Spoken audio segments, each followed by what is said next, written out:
hemos escuchado, con 2 copitas no pasa nada. Pero en realidad, ¿cuánto consumo podría considerarse lo normal? ¿O en qué punto ya se puede considerar una adicción? Lo normal sería que el alcohol no se incorpore al estilo de vida, evitar la embriaguez, no pasar de 1 o 2 tragos, ni alcanzar los fines de semana en un catastrófico consumo y que termine en cruda. Es decir, lo normal sería que no dañe al consumidor, ni a quienes lo rodean, ni afecte su economía, ni su libertad para decidir cuándo y hasta cuánto debe de beber. ¿Pero tienes dudas o quieres saber más sobre la adicción al alcohol? No te pierdas este Platícame con el doctor Bernardo Ruiz Victoria, especialista en psicología clínica, alcoholismo y otras adicciones. Doctor Bernardo, bienvenido a Platícame, ¿cómo estás? Hola, muy bien, muchas gracias por invitarme. No, muchas gracias a ti por acompañarme para esta plática donde hablaremos sobre la adicción al alcohol. Y creo que es muy importante hablarlo porque muchas veces se escucha, ¿no? Que dicen, pues solo fueron 2 copitas, pero de pronto es entender esas 2 copitas en qué momento se pueden convertir en un problema, ¿no? En un gran problema. Sí. Entonces, para empezar, quería ver si nos podías platicar qué es el alcoholismo o la adicción al alcohol. Bueno, la adicción en general es cuando una persona depende de una sustancia. En este caso, la adicción al alcohol es cuando una persona depende del alcohol. ¿Y qué quiere decir que depende del alcohol? Pues básicamente que bebe más de lo que le gustaría beber, que bebe más de lo que se propone beber, que pretende un día beber una cerveza o una copa de vino o lo que sea y se acaba tomando 7. Y al día siguiente se levanta lamentando lo que ha hecho el día anterior. Ese tipo de cosas son las que marcan la adicción. De todas maneras, la adicción tiene distintas manifestaciones en distintas personas y distintos grados. Claro. Pero básicamente consiste en eso, en que uno va perdiendo la libertad y va siendo cada vez más dependiente su vida de poder disponer del alcohol o de poder utilizarlo en determinados momentos que siente que lo necesita, ¿no? Claro. ¿El alcoholismo se podría definir como una enfermedad? Bueno, está definido como una enfermedad por todos los organismos dedicados a la salud. Antiguamente se veía esto más como un vicio y todavía hay personas que lo pueden ver así, como algo, digamos, moralmente reprobable. Okay. Y ese no es el enfoque correcto, porque la adicción es un trastorno de conducta que se puede considerar enfermedad, pero también a mí me gustaría puntualizar una cosa. No es una enfermedad como, por ejemplo, la pandemia que estamos pasando ahora en todo el mundo, que es una infección que a uno le entra sin que uno tenga que hacer nada. O sea, que no puedes evitar que te entre si es que te llega el virus y que no depende de tu propio comportamiento el curarte o no curarte de ella. La adicción al alcohol sí depende mucho del comportamiento de la persona. Es decir, una persona que no bebe alcohol nunca en su vida no va a ser adicta nunca.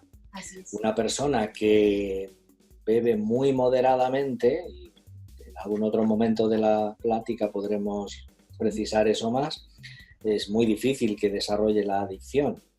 Entonces, no es una enfermedad en ese sentido equiparable a otras, pero sí es una enfermedad en el sentido de que es un trastorno que afecta a la salud de la persona y a su vida como ser humano. Así es. Y, por ejemplo, ¿se puede saber cuál es el origen del alcoholismo, o sea, psicológicamente hablando, qué es lo que provoca en nuestro cerebro? A ver, si me preguntas por el origen, quiere decir como si hubiera, que es una creencia que mucha gente tiene, que hubiera una especie de predisposición en las personas para desarrollar esa adicción. Y eso no es del todo verdad. Okay. Es decir, las personas, cada uno tenemos una genética y esa genética nos hace tener una respuesta al alcohol diferente. Del mismo modo que si nos ponemos en la playa a tomar el sol, distintas personas, unos reaccionan poniéndose en un color bronceado agradable y bonito y otras personas se queman enseguida, estando las mismas horas al sol, con el consumo de alcohol pasa lo mismo. Bebiendo la misma cantidad, no todas las personas tenemos la misma reacción. Entonces, esa parte de cómo reacciona tu cuerpo ante el alcohol, esa parte está marcada genéticamente. Cada uno venimos con una determinada orientación en ese sentido. Ok. Ahora bien, si una persona no bebe alcohol nunca en su vida o bebe muy moderadamente, por mucho que tenga esa sensibilidad o ese riesgo de desarrollar la adicción, más fácil no la va a desarrollar. Es lo mismo, volviendo al ejemplo de la playa, si yo tengo una piel muy sensible al sol, pero nunca me pongo al sol o me pongo 5 minutos y con una protección importante, pues no me voy a quemar.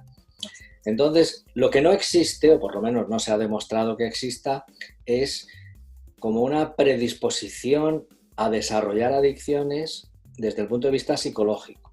Ok. Es decir, no se ha demostrado que haya una persona a la que antes de empezar a consumir alcohol se pueda hacer una evaluación psicológica y decir, este muchacho con 15 años o con 12 años se debe hacer un estudio y se ve que tiene este peligro de... No, todos los muchachos de 12 o 14 años tienen el peligro de desarrollar la adicción al alcohol, aunque a unos puede que los atrape antes que a otros. Claro, claro, claro. Y entonces, como me dices, o sea, realmente en cada persona va a ser como una reacción distinta. Sí. Ok, entonces, pero por ejemplo, ¿qué síntomas o cuáles son como estas señales de alerta que indiquen que alguien se está volviendo alcohólico? Sí, esa es una buena pregunta. Hay varias señales de alerta que podemos tener en cuenta. Una de ellas es muy sencilla de identificar y es cuando uno siente interiormente el deseo de seguir bebiendo una vez que ha empezado a beber.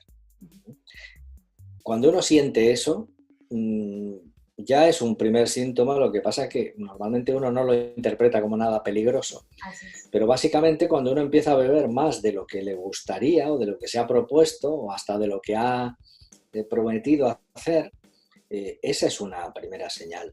Otra señal muy importante y que va en esa misma línea es cuando aumenta la tolerancia. ¿Qué quiere decir esto? La tolerancia se refiere a la cantidad de alcohol que una persona tiene que consumir para que empiece a sentir que le hace efecto.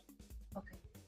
Para que empiece a sentir, no para que esté completamente borracho, no, para que empiece a sentir un puntito de efecto. Eso es lo que se llama tolerancia. Bueno, pues esa tolerancia, que la tenemos genéticamente marcada cada uno en un lugar, si uno empieza a beber de una forma continua, constante o repetitiva, aunque no sea diaria, esa tolerancia puede aumentar.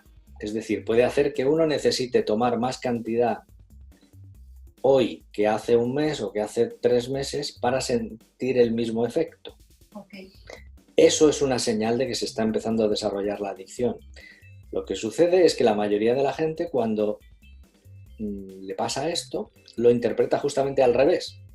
Lo interpreta como que el alcohol no le daña porque, mira, yo soy capaz de beber mucho o soy capaz de beber más que antes y no me emborracho. Okay. Pero precisamente ese es un síntoma de que la adicción está empezando a desarrollarse en esa persona. Ese sería el primer síntoma significativo y que a uno le tendría que hacer pensar. Okay. No, y es muy importante porque, como dices, realmente hasta la gente se siente como orgullosa de decir, no, pues si yo ya cada vez aguanto más, pero no se está pensando que es pues como síntoma de, ok, cuidado, estás aguantando más porque te estás creando cierta tolerancia, pero eso quiere decir que va a llegar un punto en que va a ser más y más y más y es cuando ya pues definitivamente es incontrolable, ¿no? Exactamente. Cuando se empieza a desarrollar la tolerancia, cuando uno aguanta más, no es una señal de salud, sino es una señal de enfermedad. Okay. Es un primer síntoma, pero si eso continúa y continúa y continúa, puede llegar un momento en que la persona esté totalmente atrapada y le cueste mucho trabajo salir de ahí. Claro. Ahora, por ejemplo, eso es siendo uno la persona que está tomando. Pero, por ejemplo, un familiar, en el caso de los papás con hijos adolescentes, que es cuando empiezan a consumir alcohol, o como una pareja, o sea, ¿cuáles son las señales que nos pueden empezar a indicar a uno como externo que la persona está teniendo un problema? Bueno, esta es una señal que también pueden ver otras personas. Esto que hemos hablado del aumento de la tolerancia es algo que lo puede ver tal vez los padres no lo vean en los hijos porque no salen con ellos al mismo tiempo. En una pareja es más fácil verlo, pero si se ve que hay un consumo incrementado, que se va incrementando el consumo, y que la persona muchas veces aparentemente no da signos de embriaguez, eso es ya una señal importante. Luego hay otros síntomas, lo que pasa que hay tantos que son difíciles de precisar, ¿no? Normalmente viene a haber cambios de conducta. Empieza uno a ver que la persona actúa de una manera inusual. Muchas veces se dicen muchas mentiras. Las personas que empiezan a desarrollar la adicción dicen muchas mentiras. ¿Por qué? Porque tienen que primero mentirse a sí mismos, autojustificarse que lo que están haciendo no es malo. Y luego empiezan a mentir a los demás para que no les recriminen lo que están haciendo. Y entonces empiezan a ocultar dónde van o a decir que van a hacer una cosa y luego a hacer otra, o a veces a esconder las bebidas. Cuando uno bebe en la propia casa, hay personas que beben en la propia casa y entonces muchas veces esconden las bebidas en lugares donde nadie espera que los encuentren y esconden su conducta. Entonces, esos son síntomas que empiezan a indicar que hay un problema y que los demás lo pueden ver. En cuanto a los papás de adolescentes, quizá lo que tienen que ver más que nada es si los hijos llegan borrachos a casa o no, cuando salen un día de fiesta, ¿no? Eso es esa es la prueba más clara de que hay por lo menos una situación de abuso, porque hemos empezado hablando de lo que es la adicción, pero es que antes de la adicción o paralelamente a la adicción hay otro concepto importante que es el del abuso del alcohol. Es decir, el abuso del alcohol es cualquier consumo que está por encima de lo que una persona razonablemente puede manejar, porque no olvidemos que el alcohol es un tóxico. El alcohol es una sustancia tóxica.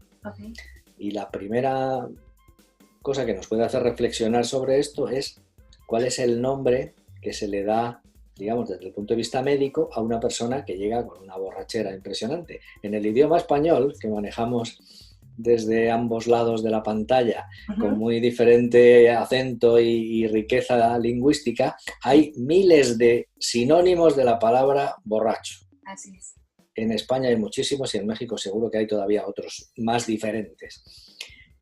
Pero cuando una persona termina en un hospital, en una sala de urgencias, porque se ha emborrachado de una manera salvaje, claro, el médico, ¿qué escribe en el informe médico? No dice este muchacho llegó borracho, ¿qué pone? Llegó intoxicado. Exactamente.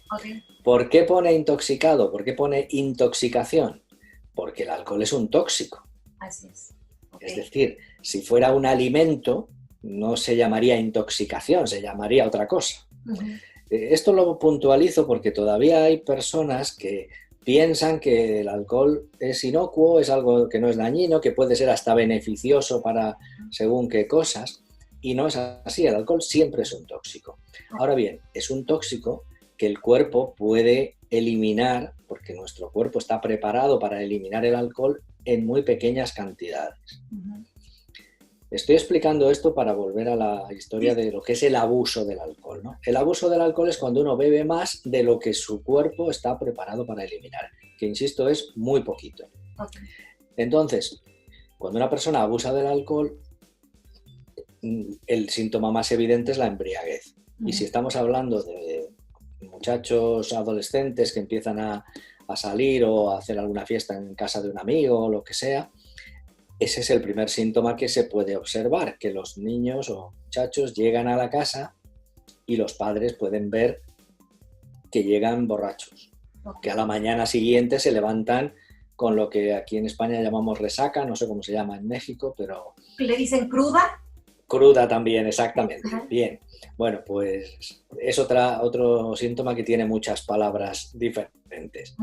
Entonces, si una persona se levanta con una resaca, una cruda por la mañana, es porque ha abusado del alcohol, es un síntoma evidente. Entonces, esos son señales, si pasa una vez puede ser un accidente, puede ser una equivocación, por decirlo así, uno que ha bebido más de la cuenta sin pretenderlo. Pero si eso se reitera y eso empieza a suceder una vez al mes o una vez cada semana, entonces ya es señal de que aquí hay algo que no funciona. Así es. Y eso son cosas que se pueden observar desde fuera, siendo el padre, siendo la madre, siendo el esposo o la esposa de alguien.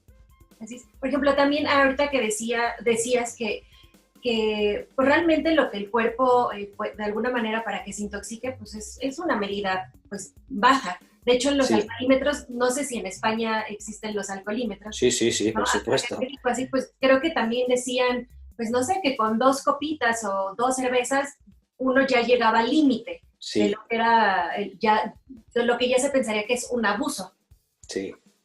Sí. Las cantidades que se pueden considerar de bajo riesgo son muy pequeñas. Yo lo puedo explicar ahora brevemente. Imaginémonos que hablamos de cervezas en el tamaño de lo que es una lata de cerveza de 1/3 de litro, que supongo que serán las normales también Sí, sí, sí. en la mayor parte del mundo, ¿no? Bueno, las hay más grandes, pero bueno, hablamos de la de 1/3. Bueno, pues vamos a contar que eso es una unidad, un punto. Bueno, pues una persona que quiera conservar su salud no debería tomar más de 2, 3 máximo en un día.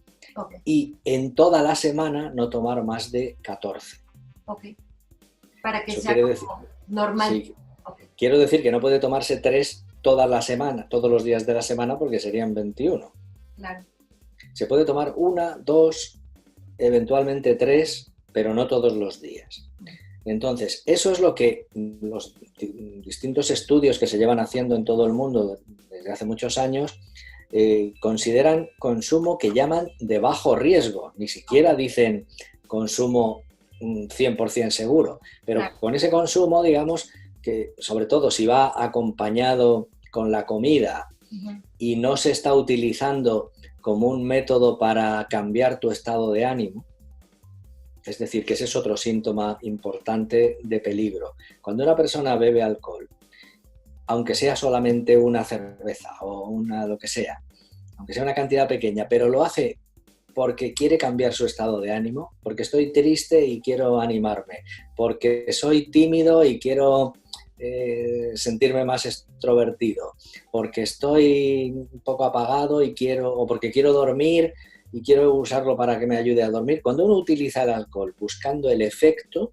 entonces nunca es consumo moderado. Siempre es consumo de riesgo, porque la intención con la que se consume es lo que indica que hay un camino adictivo en marcha.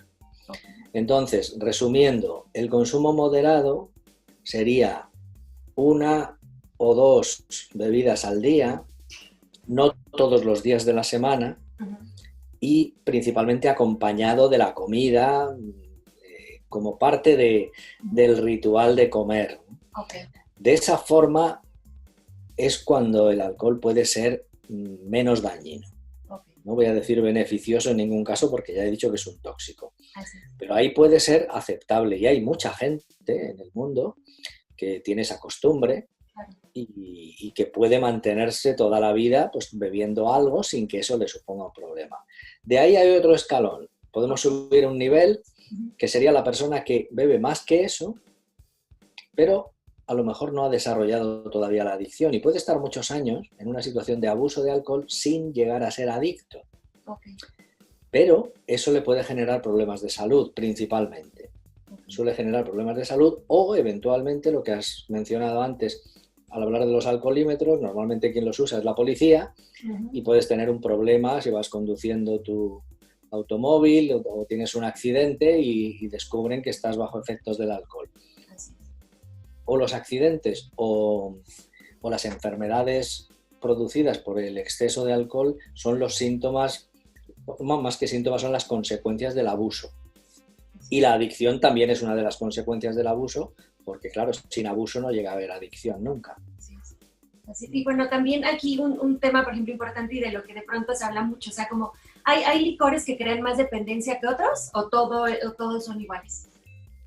Mira, lo que crea dependencia es el alcohol. El alcohol etílico, que se llama etanol, químicamente hablando, por eso antes cuando te he preguntado qué pone el médico has dicho intoxicación etílica. Etílica es porque es el etanol el nombre químico del alcohol. A ver, el alcohol de las diferentes bebidas siempre es la misma sustancia química. Te voy a poner otro ejemplo. Imaginémonos que ponemos aquí delante de nosotros 3 vasos con agua y tenemos terroncitos de azúcar, de estos que se ponen en el café, ¿no? Entonces, en un vaso de agua ponemos un terrón de azúcar, en el otro ponemos 3 terrones de azúcar y en el otro ponemos 5 terrones de azúcar. ¿De acuerdo? El sabor será diferente de unos y otros, evidentemente. Ahora, si yo me tomo 5 vasos del que tiene un terrón de azúcar, ¿cuánto azúcar me estoy metiendo en el cuerpo? Si era de 1, pues ya 5, ¿no? 5. Bien, y ahora me tomo un vaso que tiene 5 terrones, ¿cuántos me tomo? 5 igual. 5. Igual, ¿no? Bueno, pues eso es lo que pasa con el alcohol. Okay. Hay bebidas que tienen más alcohol y otras que tienen menos, pero al final lo que cuenta es la cantidad de gramos de alcohol que te llevas en tu cuerpo. Por poner 2 ejemplos, la cerveza tiene aproximadamente 5% de alcohol y, por ejemplo, el whisky o la ginebra, por ejemplo, o el tequila seguramente tenga más, pero bueno, tienen 40, 50 grados, por ahí, ¿no? Así es. Son 10 veces más. Claro. Si tú bebes 1 litro de cerveza y bebes 1 litro de ginebra, pues 1 litro de ginebra es como 10 litros de cerveza. Así es. Entonces, lo que no es que unas bebidas sean más dañinas que otras, sino que unas bebidas contienen más alcohol que otras. Entonces sí, efectivamente es peor beberse 1 litro de ginebra que beberse 1 litro de cerveza, pero porque tiene mucho más alcohol. Es así de simple, el alcohol es igual de malo en una que en otra. Así es. No, y también el ejemplo que pusiste, pues está súper claro. Mucha gente dice, bueno, pues a lo mejor tomo cerveza porque es lo que menos alcohol tiene, pero si se toman 12, claro. Ya resultó lo mismo, ¿no? Claro, eso es lo que yo quería explicar. Hay mucha gente que piensa, no, yo como solo bebo cerveza, sí, pero ¿cuánta? Exacto. Insisto que yo he puesto el ejemplo con la cerveza de que 2 al día ya es casi el límite máximo. 3 puede ser excepcionalmente y a partir de ahí todo es exceso, ya, todo es abuso. Entonces da igual que tomes cerveza, que tomes tequila, o tomes ginebra, o tomes whisky, da igual. Lo que importa es la cantidad de alcohol que finalmente te metes en tu cuerpo. Así es. No, y también algo que también me gustaría, como, aunque ya digamos que ya no lo dijiste anteriormente, pero también, por ejemplo, mucha duda hay de que dicen, bueno, mi hijo solo toma los fines de semana, o sí, nada más toman cierta cantidad, pero por ejemplo, 5 cervezas, pero ya diario. ¿Eso ya se considera como alcoholismo? A ver, como alcoholismo, a mí es que no me gusta la palabra alcoholismo, lo siento mucho. No me gusta porque, permíteme este pequeño paréntesis, no me gusta porque para la mayoría de la gente le resulta casi como un insulto. Okay. Salvo las personas que pertenecen a grupos como Alcohólicos Anónimos o asociaciones de alcohólicos rehabilitados que lo llevan con naturalidad. Pero para la generalidad de las personas, decir que uno es alcohólico no es lo mismo que decirle que es hipertenso. ¿Sabes? No suena igual. No. Que a ti te dicen que eres hipertensa o que eres diabética, pues no lo vives como un ataque a tu persona, no te enfadas, por eso no te sientes mal. Bueno, no te alegrará tampoco, pero si tú le dices a una amiga tuya que eres una alcohólica, es como que la estás insultando. Así es. Entonces, por eso a mí no me gusta ese término. Okay. Entonces, prefiero hablar de abuso o de adicción, que son términos más neutros en el sentido emocional. Entonces, una persona que se toma 5 cervezas un fin de semana, un día, está abusando del alcohol. Eso es una situación de abuso. Sería adicción si esa persona no puede pasar sin tomarse esas 5 cervezas todos los días o todos los fines de semana, aunque sea el fin de semana. No importa tanto. Hay veces que la adicción no es diaria. Hay personas que tienen asociado el consumo de alcohol a, como decía antes, a sus estados emocionales. Cuando salgo de fiesta, entonces bebo alcohol. Pero claro, empiezo a beber y no soy capaz de parar.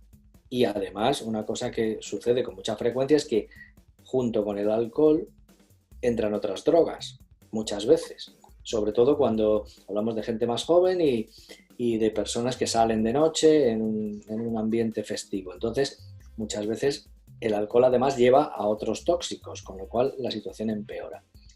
Entonces, lo que he dicho antes, todo lo que sea beber más de 2, 3 unidades al día y una suma total de 14 en la semana es abusar. Okay. Si uno toma 5 un día, está en el límite del abuso. Si uno toma 3, 7 días a la semana, también está abusando. Y por supuesto, si uno toma 5 todos los días de la semana, pues está abusando mucho. Eso es así. Ok, perfecto. Sí, no, perdona, que me he quedado... Quería decir algo, pero se me ha ido. No, gracias por aclararlo, porque sí, siempre hay como este cuestionamiento, siempre hay esta duda, ¿no?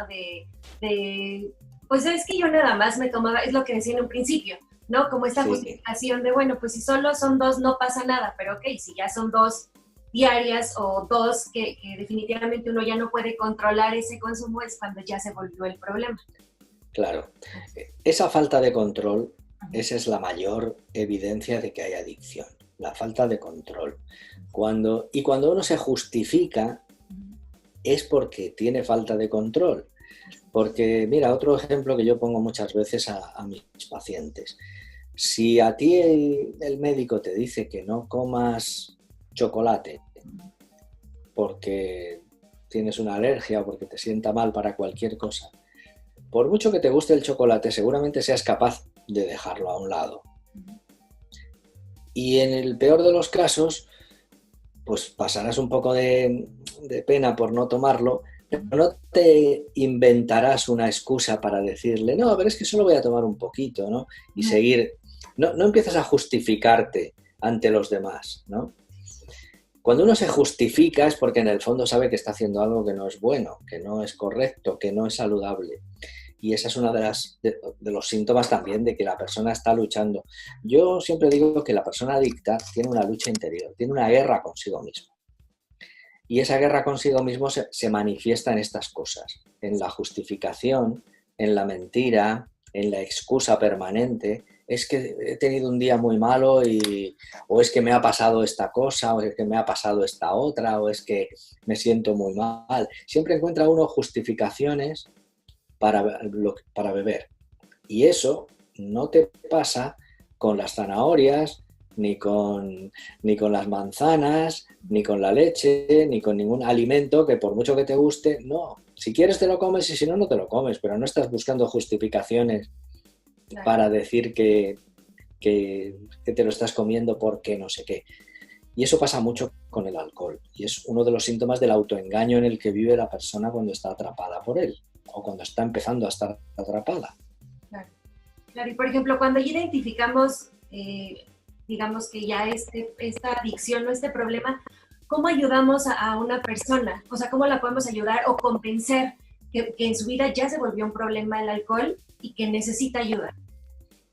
Bueno, eso depende mucho de qué tipo de relación tienes con esa persona. No es lo mismo que sea tu pareja, que sea tu padre o que sea tu hijo, ¿no? O que sea un amigo o que sea un compañero de trabajo, ¿no? Depende del grado de relación que tienes con esa persona, se puede plantear las cosas de una manera o de otra. Entonces, eso hay que verlo individualmente. Lo que hay que hacer principalmente es decir la verdad y decirle a la persona lo que tú ves que le está pasando. Sin que sea un juicio,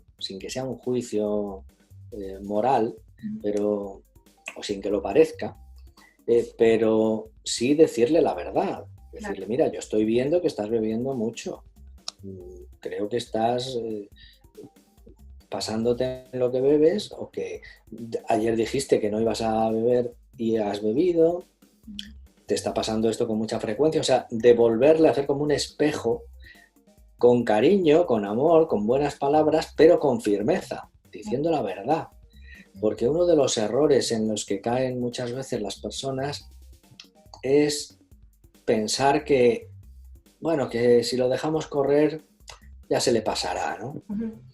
Y eso es muy peligroso, porque hay veces que se puede pasar, pero hay otras veces que no, que lo que hace el problema es empeorar. Entonces, si tú quieres ayudar a una persona, tienes que ir con la verdad por delante, porque la mentira es mal camino para y para casi todo en la vida. Claro. Entonces, decirle la verdad de lo que tú ves que le está pasando a la otra persona, eso, y de cómo te está afectando a ti. Por eso depende de un poco cuál es la relación. Si es tu pareja, si es tu marido, si es tu esposa, lo que tienes es que ser muy claro y decirle, mira, yo estoy sufriendo mucho, para mí esto es una situación inaceptable.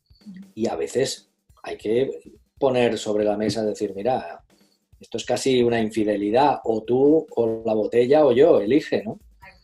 Y a veces hay que ponerse en esos términos, pero claro, también hay una cosa muy importante que decir. Cuando una persona está atrapada en el alcohol, precisamente por eso no es capaz de dejarlo fácilmente. Entonces, también es un error presionar a la persona, ya sea tu padre, tu hijo, tu hermano o tu pareja, presionarle para que deje de beber. Lo que hay que presionarle, o lo que hay que empujarle, o lo que hay que animarle, es para que se ponga en manos de un profesional que le ayude a salir de ahí. Es decir, volvemos al enfoque de la enfermedad. Es decir, si esto es una enfermedad, si tú detectas que una persona cercana a ti tiene síntomas de una enfermedad, lo que le tienes que animar es a que vaya a visitar a un especialista. En este caso, pues puede ser un psicólogo clínico como yo, puede ser un médico, hay distintas alternativas, pero hay que dar un paso de ponerse en manos de un profesional, porque si lo que hacemos es a una persona adicta presionarle para que deje de beber, la mayoría de las veces lo que sucede es que la situación empeora porque la persona lo que hace es entrar en la clandestinidad. Claro. Y empezar a ocultarse más todavía, a esconderse, a buscar la forma de que tú no te des cuenta de lo que hace, con lo cual el problema empeora y en lugar de ayudarle, le estamos llevando todavía a una situación peor. Claro. Esto es bien importante porque sí es cierto, la mayoría de las veces lo que se trata de hacer es decirle, deja de tomar, ya no lo hagas, está mal. Y como decías, como el juzgar, regañar y tratar de que lo dejen así, en vez de más bien ver de qué forma llevarlos o ayudarles a que encuentren como esta ayuda, ¿no? Claro, eso es lo primero que le sale a uno del corazón. Cuando tú ves a alguien que hace algo mal o que algo que le perjudica, intentas decírselo y que lo deje de hacer. Eso a veces funciona. En unos primeros momentos de esta carrera, que a veces dura muchos años, pues sí, a veces funciona hacer eso, ¿no? Pero si no funciona a la primera, no sigas por ese camino, porque lo que vas a hacer es al revés, que la persona se va a empeorar y se va a ocultar más. Incluso, ya que he mencionado que hay que pedir ayuda a profesionales, a veces los profesionales lo que hacemos es precisamente ayudar a los familiares que detectan este problema, que no saben cómo enfocarlo y cómo planteárselo a su padre, hijo, hermano, esposa o lo que sea, y son los familiares los que acuden a nosotros para que les ayudemos, en ese caso concreto, a enfocar el asunto. Claro. Y yo conozco, yo tengo muchos años de trabajo en este campo y tengo mucha experiencia en casos que han empezado así, que ha llamado un familiar diciendo lo mal que lo estaba pasando él, porque es que claro, también tenemos que pensar eso. Si tú tienes una persona cercana que abusa del alcohol y que tiene un problema de adicción, esa persona a ti te hace sufrir y a ti te desequilibra, porque muchas veces, sobre todo a nivel de pareja, entra mucho el juego de la culpa. Esto lo hago por tu culpa.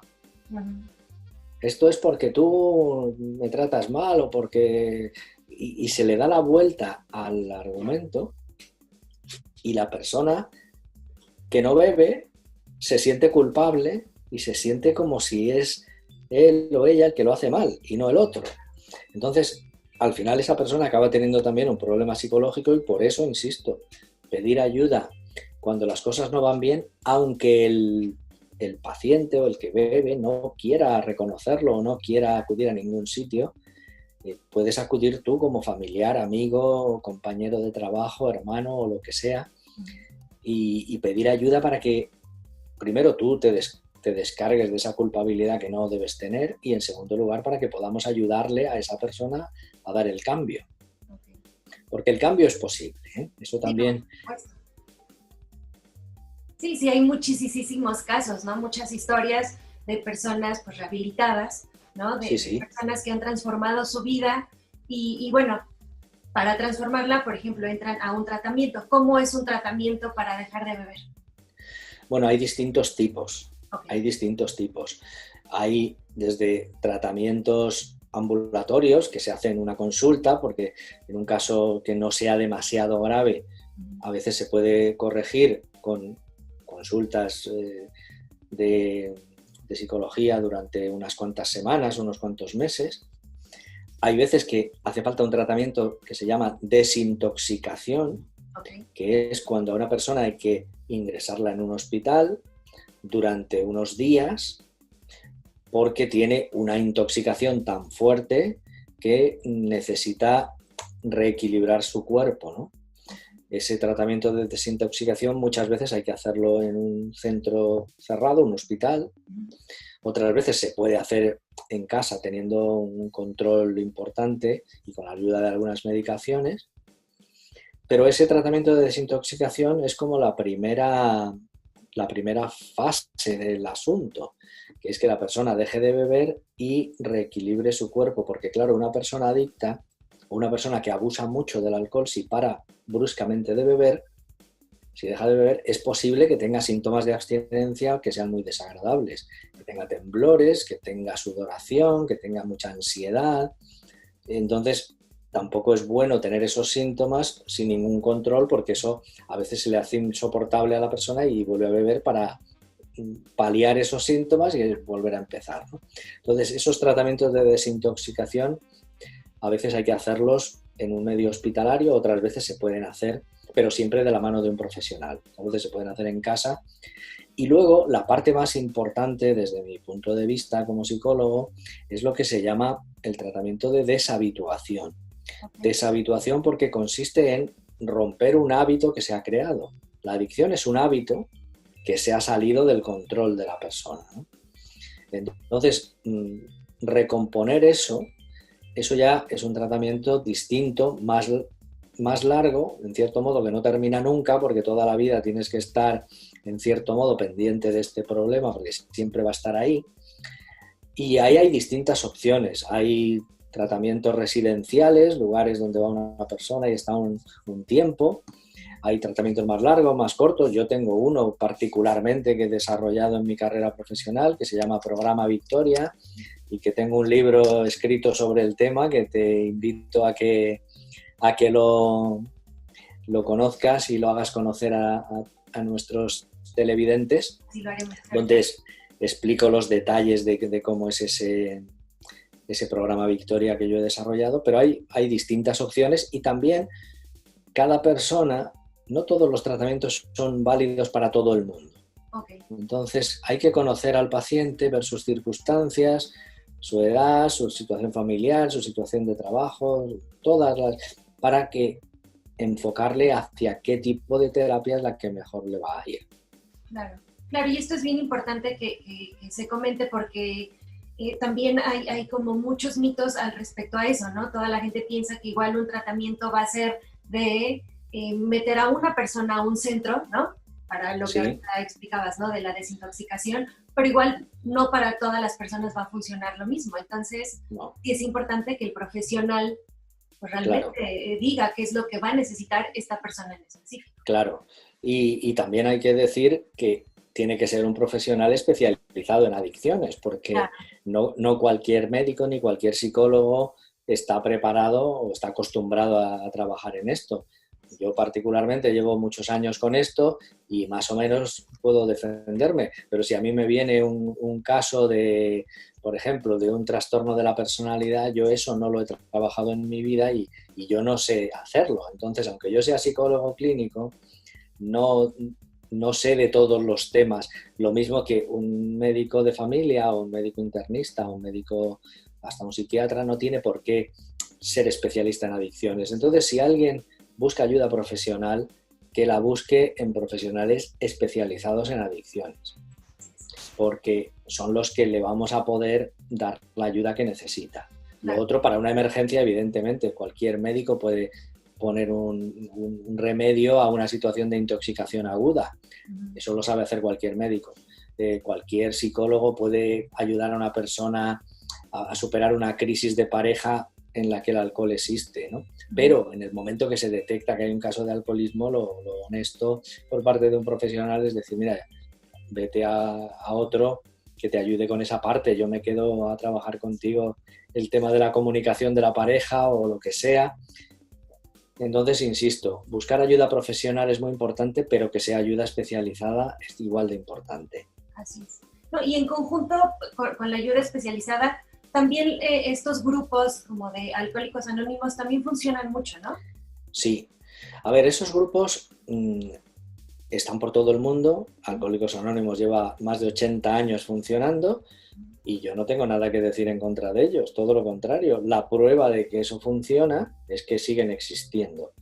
En España también, no sé si en México, pero en España también hay otros grupos que se llaman alcohólicos rehabilitados, que no son exactamente lo mismo que Alcohólicos Anónimos, comparten algunos puntos como lo que es el trabajo en grupo y el testimonio personal y la autoayuda entre unos y otros, pero no son exactamente lo mismo. Y también llevan muchos años funcionando y han ayudado a mucha gente. Pero como yo decía hace un rato, no todas las personas necesitan la misma terapia. Entonces, hay personas a las que un grupo de autoayuda como estos les va perfecto y desde el primer día les ayuda y perfecto, y hay otras personas que lo rechazan de plano y que de entrada no quieren ese tipo de ayuda y buscan otras cosas. Y las dos posiciones son legítimas. Lógicamente, si tú hablas con alguien que está en un grupo de Alcohólicos Anónimos y lleva 20 años sin beber porque va a esas reuniones, no tienes nada que reprocharle a esa persona ni que criticarle, solo felicitarle y bendito sea Dios que ha encontrado ese camino para dejar su adicción. Pero claro, las personas que han ido a esas reuniones y no les ha gustado y no han encontrado ahí la solución y la han encontrado en otro sitio, nunca te las vas a encontrar en una reunión de Alcohólicos Anónimos. Por lo tanto, allí solo encuentras casos de éxito. Sobre todo cuando ya hablamos de gente que lleva años participando. Entonces, eso puede dar una falsa impresión de que es el sistema perfecto para todo el mundo, y no es así. Es muy bueno y es perfecto para mucha gente, pero también es inútil para otras personas y hay que tener distintas alternativas. Eso nos pasa a todos. Yo también, con mi programa Victoria, tampoco puedo adaptarlo a todas las circunstancias. Hay personas que me llegan a mí y yo mismo les mando a otro sitio, porque veo que su tipo de adicción o su situación personal pues no le hacen recomendable mi programa. Entonces lo ideal es tener varias opciones, conocerlas y, insisto, la ayuda profesional para tomar esa decisión correctamente. Así es. No, y bueno, sí, aquí lo más importante es que existen varias alternativas y entonces, bueno, que una persona que esté pasando por este problema o una persona que es su familiar es el que está pasando por este problema, pues bueno, obviamente sí van a encontrar, ¿no?, varias opciones y el punto es que encuentren la que mejor les funcione, ¿no? No imponerles cierto programa o cierto tratamiento. Claro, eso también es importante tenerlo en cuenta. No hay que ir con ideas preconcebidas, hay que pedir ayuda. Y hay que ponerse en manos de los profesionales, hay que poner la verdad sobre la mesa y dejarse aconsejar. Claro. Y a veces el empeño de que uno haga un determinado programa acaba siendo perjudicial para el paciente, sea uno o sea otro. Por mucho que a mí me haya ido bien una cosa, no quiere decir que a ti te vaya a ir bien la misma cosa. Cada uno somos diferentes. Claro. No, y este sí es como también otro punto bien importante que es bueno que la gente sepa, ¿no? Dice, no saber y entender que no a todo el mundo le va a funcionar lo mismo. Claro, porque no todos somos iguales en ningún aspecto de la vida, gracias a Dios, todos somos diferentes, únicos e irrepetibles, y aunque tengamos problemas parecidos o pasemos por situaciones parecidas, incluso desde el punto de vista médico, ya físico, dos personas con la misma enfermedad no necesitan a veces el mismo tratamiento exactamente o no responden de la misma forma. Ahora, una pregunta, ya casi digamos para terminar la plática, que también me pareció muy importante y que lo vi justo en un chat de su programa Victoria. Sí. Era, ¿una persona rehabilitada puede volver como a tomar de manera moderada sin caer en la adicción o no? Ay, esa es la pregunta Para mí eso es una pregunta trampa. Lo digo con cariño porque no es que tú me quieras hacer una trampa a mí, pero es una pregunta trampa porque cuando uno se hace esa pregunta, normalmente es que cuando todavía no se ha decidido a dejar de beber y está pensando si algún día podrá volver a hacerlo. Entonces, por eso es una pregunta trampa, porque a veces uno pensar que va a dejar de beber para toda la vida le parece como una condena en lugar de una liberación, que es lo que es en realidad. A ver, siendo claros, es muy difícil que una persona que ha tenido una historia de adicción pueda en un futuro beber moderadamente. Es extremadamente difícil. Yo no voy a decir que sea imposible, porque puede que haya alguna persona que lo consigue, pero siempre es poner en riesgo un bienestar que has conseguido. Las personas, yo ahora mismo estoy pensando en una persona que tengo en mi consulta ahora mismo, que hace más de 20 años hizo la terapia conmigo, dejó de beber, ha estado más de 20 años sin beber y ahora, por circunstancias X de su vida, está empezando a beber moderadamente, y eso me cuenta, ¿no? Uh-huh. A ver, esta persona tiene ya bastante edad, porque ahora han pasado muchos años ya sin beber. Yo veo que hay muchas posibilidades de que esta persona acabe teniendo una recaída. Afortunadamente está viniendo a verme periódicamente y estamos intentando controlar la situación antes de que se descontrole del todo. Pero para mí me parece un riesgo innecesario. Esta persona estaría mejor sin beber porque ha estado muy bien durante 20 años y no tiene ninguna necesidad de poner otra vez su vida en riesgo y de crear preocupación a sus familiares que le ven hacerlo, etc. Entonces, yo no soy adivino. Yo no sé si una persona en un futuro podría a lo mejor conseguir beber moderadamente, pero lo que sí creo que es una insensatez y que cuando tú te liberas de una dependencia que te ha generado mucho malestar en tu vida, que ha generado daños a tu familia, a tus alrededor, a tu economía, que tal vez has perdido el empleo, que tal vez has tenido un accidente y has podido causar daños a terceras personas, 1000 cosas que han podido pasar y tú te liberas de todo eso porque dejas de beber, porque empiezas a sentirte bien y pasa un año, 5, 10, 15 años, estás bien, ¿qué necesidad tienes de poner en riesgo todo eso por el supuesto placer de tomarte una copa el día de fin de año? Yo sinceramente no lo veo, pero si la pregunta es si eso es posible, pues yo no me atrevo a decir que sea imposible, pero desde luego no animo a nadie a que lo haga, a nadie, en absoluto.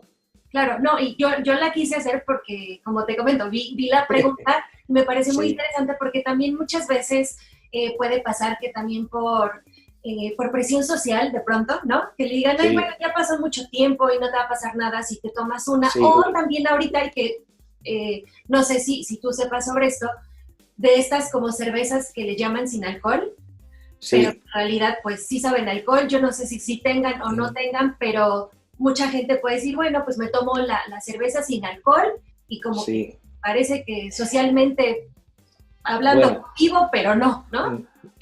Bueno, ahí vamos a los dos temas. Primero te voy a poner un ejemplo, volviendo a la pregunta anterior, de si uno puede. Mira, yo muchas veces comparo la adicción con el tema de la vista, ¿no? Si tú tienes necesidad de usar gafas o lentillas para ver bien, vamos a suponer una persona que tiene una miopía, necesita ponerse sus gafas por la mañana para moverse por su casa y para hacer su vida normal. Esa persona, con las gafas bien graduadas, ve perfectamente. No tiene ningún problema visual en la práctica porque va con su corrección puesta. Yo no conozco a nadie que se le haya ocurrido decir un día, como llevo 20 años poniéndome las gafas todas las mañanas y ya veo bien, pues hoy no me las voy a poner porque voy a ver bien, ¿no? Eso no se le ocurre a nadie, ¿verdad? Bueno, pues en el caso del alcohol, digamos que llevar gafas es el equivalente a no beber. Si tú no bebes, estás bien, eres una persona normal. Tal vez no estés bien todos los días del año, porque las personas normales también tienen problemas de todo tipo, ¿no? Claro. Pero te conviertes en una persona normal, lo mismo que la persona que se pone sus gafas, ve bien, puede tener un problema con su pareja, con su jefe, puede tener un disgusto con un vecino, pero con sus gafas ve bien. La persona sin alcohol ve bien, lleva su vida bien en ese sentido.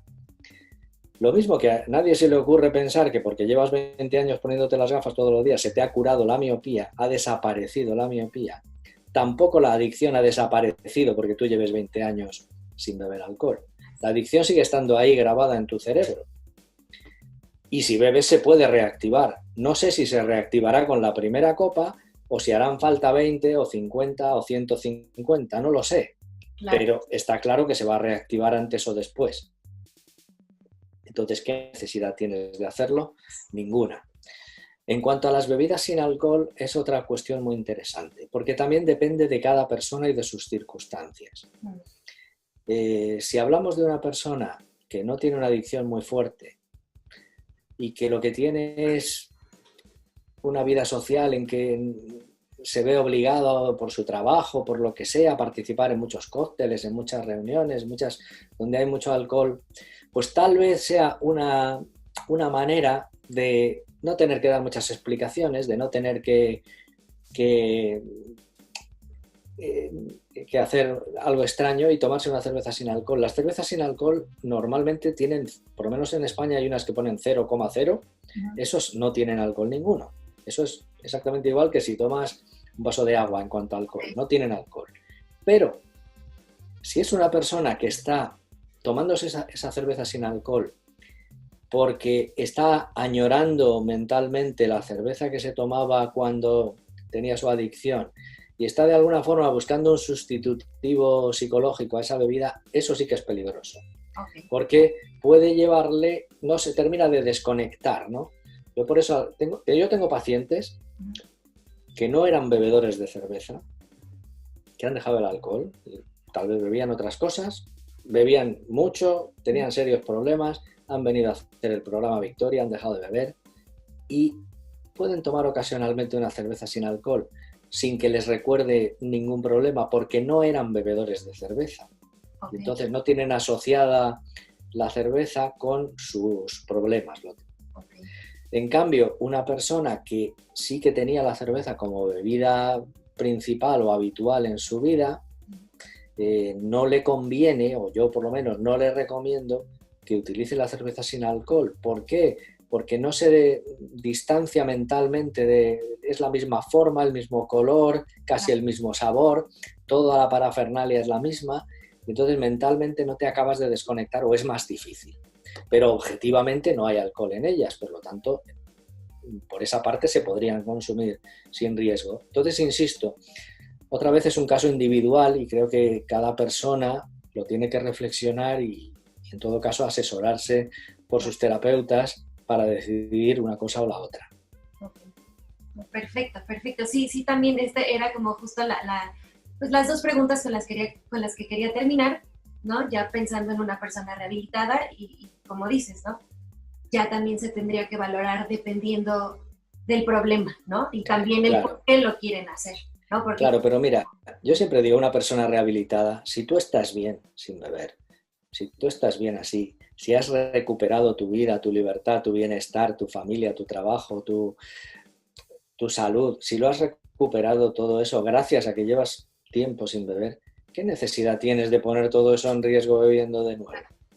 Aunque teóricamente te lo pudieras permitir, ¿qué necesidad tienes de poner eso en riesgo? Es un poco como jugar a la ruleta rusa. Lo más probable es que acabes teniendo problemas de nuevo. ¿Para qué? Entonces yo prefiero razonarlo así más que plantearle una prohibición. Claro. Porque los humanos somos de una condición de que cuando te prohíben algo, lo primero que piensas es cómo te saltas la norma, ¿no? Entonces no me gustan las prohibiciones en ese sentido, sino me gusta más el razonamiento y la lógica y el darle argumentos a la persona para que se defienda de sus propias tentaciones. Claro, claro. Qué bueno saberlo y yo espero que esta plática pues le llegue a todas las personas posibles y que se les pueda ayudar si es que están en un momento en que ya están como cayendo en esta adicción o si también ya están, digamos que en esta parte de la rehabilitación y entonces ver que pueden continuar una vida pues realmente plena y saludable, ¿no? Sin tener que volver a regresar pues a estos hábitos, ¿no? La vida sin alcohol, para la gente que ha estado metida en el laberinto de la adicción y sufriendo a través de ella, la vida sin alcohol es una liberación, es una alegría, es una fuente de satisfacción y de bienestar. Entonces, yo animo a todo el mundo que nos pueda estar viendo, que tenga un familiar cercano o que lo tenga en su propio cuerpo este problema, que dé un paso adelante, que busque ayuda, que se ponga en manos de profesionales y que encuentre la solución y se quite este lastre de su vida, que su vida será mucho más hermosa y mucho más saludable sin alcohol. Así es. Y doctor, bueno, tú estás en España. ¿Hay consultas en línea para los que están aquí en México o cualquier otra parte del mundo? Sí. Yo hago videoconsultas. Lo mismo que estoy hablando aquí contigo a través de esta plataforma, pues se puede hacer una videoconsulta. El único problema que tenemos con México, con otros países de América, es el horario, que nos tenemos que adaptar. Para ti es una hora, para mí es otra, pero bueno, ese es un problema fácil de solucionar. Sí, se puede hacer atención a distancia y yo me brindo desde aquí a todo el que quiera consultarme para ayudarle con sus temas. ¿Dónde te pueden buscar? Pues me pueden buscar, tengo una página web que se llama programavictoria.com, tengo una página de Facebook que es Bernardo Ruiz Victoria, no me acuerdo exactamente de todo el nombre del Facebook, pero tengo una página y ahí tengo un número de WhatsApp que también me pueden conectar, con lo que, bueno, hoy día la tecnología nos permite estar cerca desde cualquier lugar del mundo. Perfecto. No, pues doctor, te agradezco muchísimo toda esta plática, toda esta explicación y pues espero que lo que te decía hace un momento, que a mucha gente le podamos ayudar, aunque sea una, que le llegue esta plática y este mensaje. Y pues nuevamente te agradezco tu tiempo y bueno, pues el que nos hayamos podido conectar, aunque estemos del otro lado del mundo. Muchas gracias. Yo también te lo agradezco y ha sido un placer tener esta charla contigo. Muchísimas gracias. Un abrazo y pues le mando muchos saludos. Te mando muchos saludos. Adiós. Gracias. Bye.